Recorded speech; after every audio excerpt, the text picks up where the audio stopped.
ஜீ தமிழில் ஒளிபரப்பாகிற one of the serial இதயம் serial. இதில் வந்துட்டு எல்லோருக்குமே ரொம்ப ரொம்ப பிடிச்ச பேராக இருந்தவங்களே வந்து இப்போ எல்லாருமே எதிர்க்கிற அளவுக்கு கதைக்களத்தை கொண்டு போயிட்டாங்க. இப்போ இதயம் சீசன் 1 முடிஞ்சு சீசன் 2வும் வந்து ஆரம்பிக்க போகுது.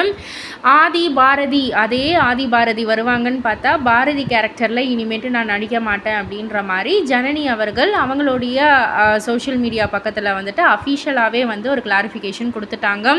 ஸோ அதனால் வந்துட்டு சீசன் 2ல் யார் வந்து பாரதியாக நடிப்பாங்க அப்படின்ற ஒரு கேள்விக்குறி ரசிகர்கள் மத்தியில் இருந்தது.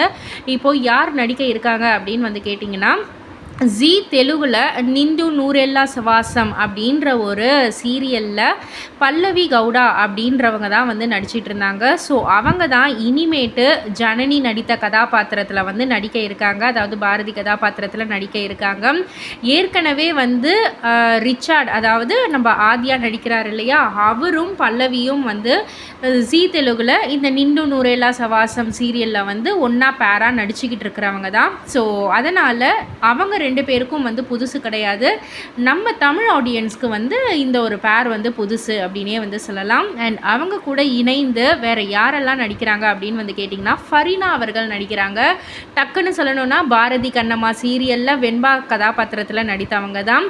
அண்ட் ஸ்ரீபிரியா அவர்கள் நடிக்கிறாங்க, விட்டால் அவர்கள் நடிக்கிறாங்க, மனுஷ் அவர்கள் நடிக்கிறாங்க. ஸோ நிறைய பெரிய கதாபாத்திரங்கள்லாம் வந்து நடிக்க இருக்காங்க. யாருமே வந்து அந்த பழைய கதாபாத்திரம் அப்படின்ற மாதிரியே இல்லை. ஸோ சீசன் 2 வந்து என்ன மாதிரியான ஒரு கதைக்களமாக இருக்கும் அப்படின்ற மாதிரி நிறைய கேள்விக்குறிகள் இருக்குது. பொறுத்திருந்து பார்ப்போம். இதை பற்றி நீங்கள் என்ன நினைக்கிறீங்க, உங்களுடைய கருத்து என்ன அப்படின்றத கீழே உள்ள கமெண்ட் பாக்ஸில் குறிப்பிட்டு சொல்லுங்கள். அண்ட் முக்கியமாக ஆதி பாரதி பேர், அதாவது இந்த நியூ பேரை பற்றியும் உங்களுடைய கருத்து என்ன அப்படின்றதையும் குறிப்பிட்டு சொல்லுங்கள்.